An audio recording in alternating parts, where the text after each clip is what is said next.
Clinical placement coming up? Stressed about what to expect and how to best prepare? You're in luck, because today that's exactly what I'm going to go through so you can get the most out of your clinical experience. Hey everyone, Drew back at it again with another video. In today's video, I'm going to run through the process that I went through during my clinical placements and what to expect while you're on the placement. I've also added some tips and tricks to make your life just that little bit more easier. Now, all these processes may not be applicable to you, but based on my situation, my circumstances here in Australia, this is what I went through, so maybe you might be able to take some of this on board, maybe you can find some relevance to your own placement, but all in all, at least you get to hear my story and maybe it might help you along your journey.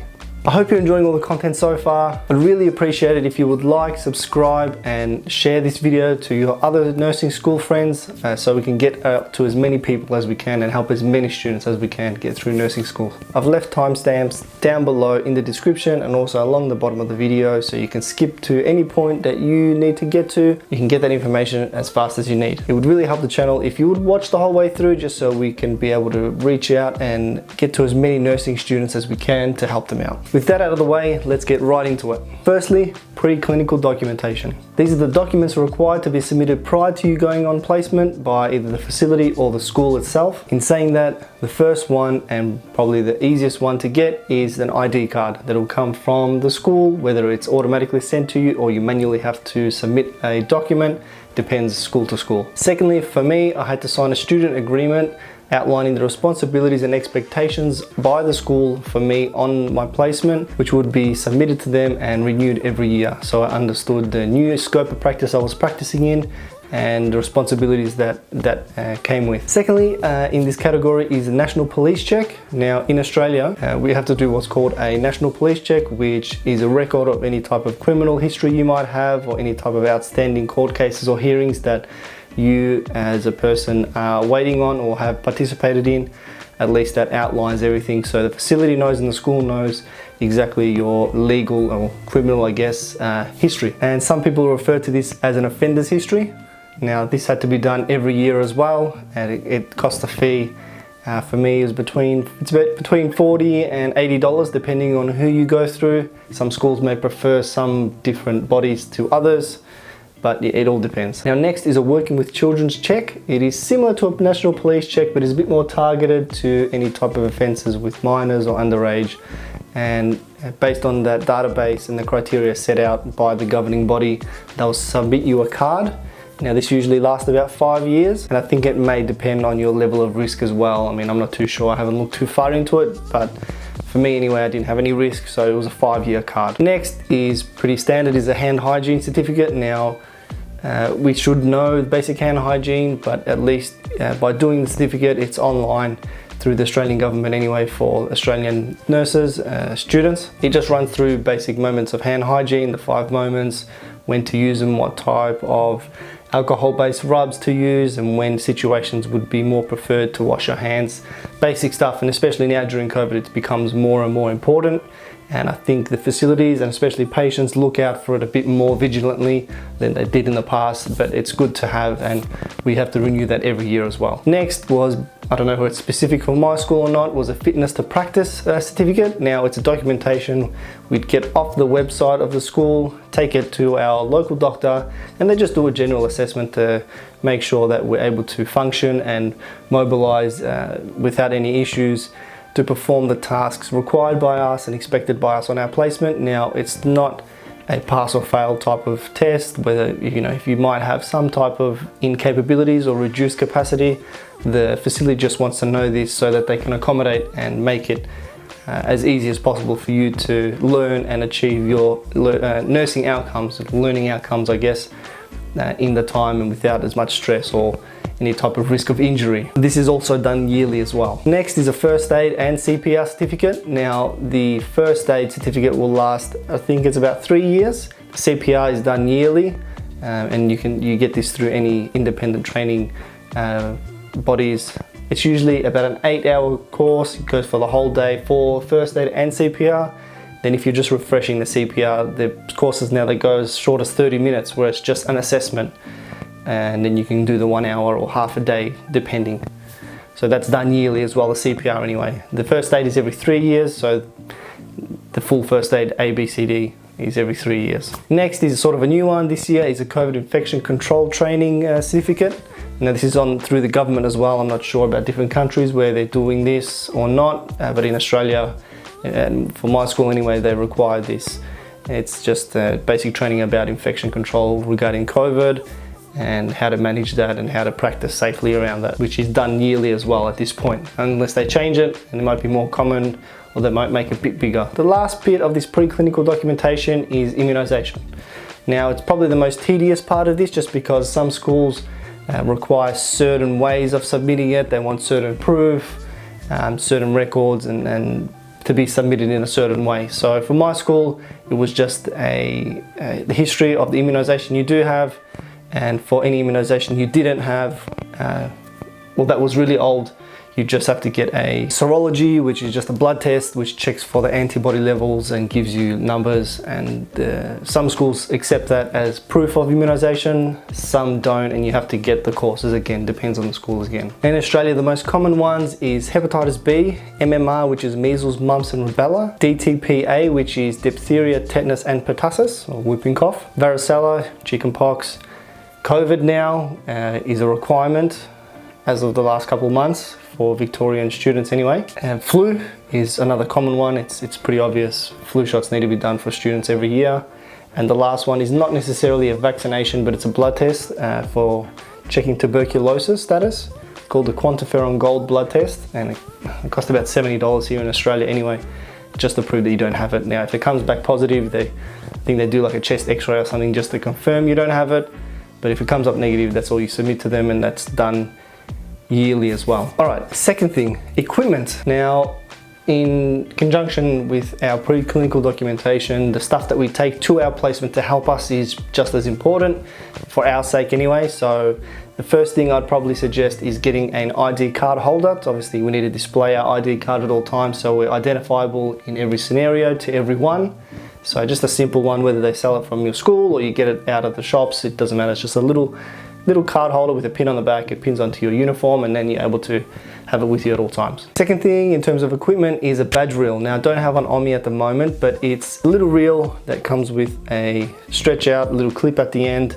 Once you let it go, it retracts automatically. You can put cards on there, especially some facilities, or I think most facilities have a swipe card to get in and out of restricted areas. For example, the medication room, it's a swipe to get in and to get access to these areas, which would need to be on you at all time, and it's just a bit easier than having a lanyard and you're having to take it off, swipe, put it back on. It just gets a bit annoying. You can have this on your pocket or on your collar, swipe and then just go. So it's pretty easy, and they're relatively cheap anyway. So that's my suggestion anyway, to take one of those with you too, make your life a bit easier. Next thing, which is another very big essential, especially on the ward, because we're not allowed to have our phones on us, nothing below the wrist, so no watches or anything, is a little fob watch. Now, they're relatively inexpensive. You can get them nearly everywhere, especially online as well. They sell them, they're relatively cheap. Now, I've currently ordered 12 different fob watches, different styles and that, because I wanted to find out what's the best one and for the, fairest amount of price, I guess. And I'm just waiting for them to all come in, so I'm gonna do a review and a rating of them, so stay tuned and that video will be up shortly. Next one is a pretty obvious one, is pens. Now, they're pretty hard to come by on the ward because everyone uses them and loses them. So having some spare is always good to have, because you're gonna need it. You may not have charts at the place you're at, paper charts. It might be EMR or electronic, but it's always good to have a pen and a little notebook to note down stuff for you to research later or to look up. And it's just handy because obviously we can't have our phone on us. So it's good to have some pen and a notepad to have that on us, so we can take some notes down and research that later on. In saying that, taking an exercise book or a notepad with you is good to take down notes like I just said, and to document or journal, reflect. It's good. It's just good to have some type of paper on you so you can note down stuff while you're at the facility, because you might forget it by the time you get home, and then you'd be thinking, oh, what was I, looking at, or what was I trying to remember? And just having that on you, it just makes it a whole lot easier. And the last bit of equipment that I would suggest taking would be just a folder with some plastic pockets. Now I keep my assessment booklet in there that I print off, my orientation booklet, any other pieces of paper that I get, reflections or documents that I may need to print off or want to take as an example. I just put it in there so it's all nice and neat, and you can take it home and it doesn't get destroyed in your bag or lost. Now the last little thing on top of that is just optional stuff. Now you don't have to take this stuff because it is there 99% of the time. They will have it on the ward, but you can take your own ones. I'm talking about like a stethoscope, some scissors, little pouch bag that sits around your waist to put stuff in. Some people like it, some people don't. It's a personal preference. I don't personally use one, but some other nurses may like to use it just to have stuff on them. Now, the only thing that I find is that when I was using it, earlier placements, you have a tendency to like put gloves in there, walk around, and then you need the gloves, so you pull them out of there. They're not really clean anymore, so it's just picks up bad habits that way. And maybe a pen torch you can have. They're pretty inexpensive, but there's plenty of them on the ward if you need to do any type of neurovascular observations or any type of anything like that. And they go missing pretty easily too, so it's up to you really. I wouldn't personally take one because it's there, but if you want, sure, why not? Third, and probably the most important thing in the eyes of the university and the facility to a certain extent, is uniform. As you're representing the school out in the public and out in the community and within a professional setting, the way you present yourself is a key part of how you're representing the school. It allows us to be identifiable easily within, let's say, a crowd, but within the workforce or the team, and just to be easily identifiable by patients. If they look into you like, who are you? At least you have that emblem or badge or however your uniform is set out, so it's obvious for them to tell and be understanding of who you are right from the start. Now, I don't know about most schools, but in Australia 99% of the schools require black leather shoes enclosed, not runners or sneakers or anything like that. Black pants, not jeans. For one reason or another, they don't look professional. So black pants, just say it's a polo, for example. Just say we'll take this scrub for example. It's a polo top. You'd have your name badge, your little fob watch here, and then black pants, black shoes, and the hair tied back off the shoulder, especially for the females. Men, I mean, I do have quite long hair, so it probably might reach somewhere down to here. Has to be off the shoulder, just infection risk again. And you know, worst case scenario, if there's an aggressive patient, they can easily grab your hair and pull it off. No jewelry, so maybe like small studs, if that. No hoops, no, like I said before, no rings, no watches, no necklaces. Nothing that's going to increase infection risk or something that a patient can potentially grab onto and use that as a form of leverage to bring you closer or to injure you. Number 4 is our orientation booklet. Now this will be sent to you most of the time through online, through email, or if you're lucky enough, you'll get one sent to you or provided by the school, just from the facility to the university, and all the students, outlining their responsibilities and expectations of the students while on placement, along with basic information. For example, probably the emergency codes, evacuation points, what to do in terms of parking, absenteeism, and the contact numbers for each of the personnel, for example, the educators and the ward staff. Now, I've seen it many times myself, going into a placement and orientation on the first day,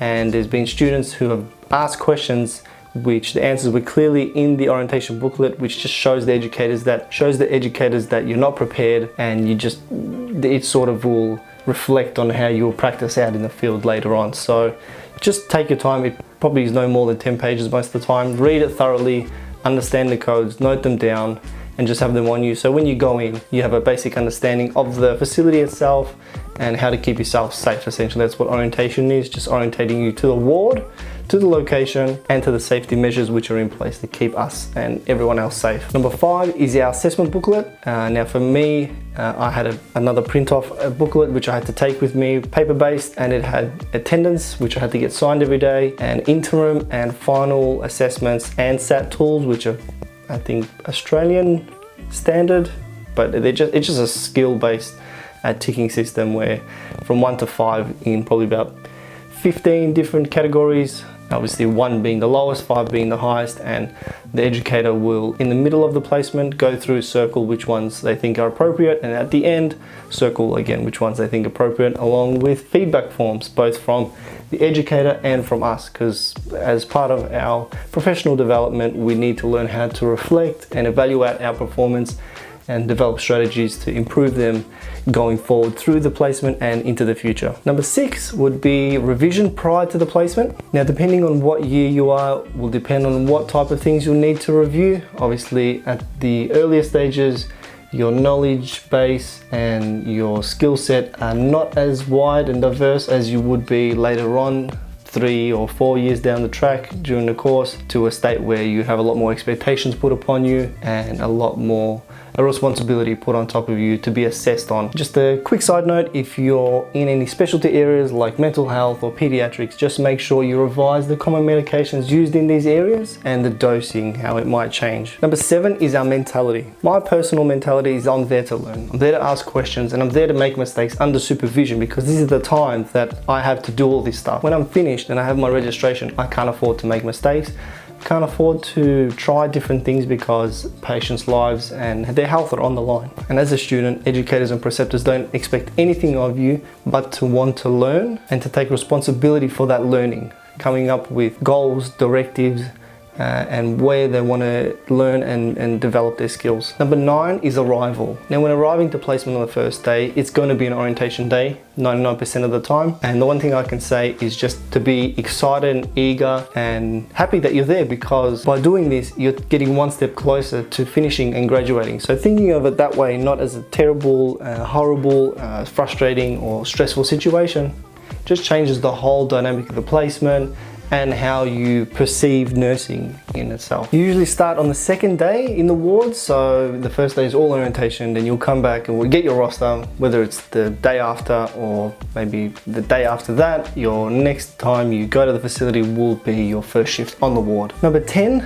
is when you're on placement. During the length of your placement, it's always nice, it's always best for both our sake and the facility's sake if you arrive maybe 5 to 10 minutes earlier, so you can get yourself settled, put your stuff away, go to the handover station or the nursing station, wherever that may be, see what's happening on the ward, orientate yourself, introduce yourself to everyone, and just, it's a lot better than getting there on time, running to handover, trying to figure out what's going on, taking notes, trying to catch up. It's not a nice start to the shift, you know what I mean? And it sets the tone for the rest of the 8 hours or 10, 12 hours, however long you may be there. Have an idea of what you want to complete each day and present that to your preceptor or your buddy nurse at the start of the shift. Be like, hey, look, this is what I need to do, this is what I want to do.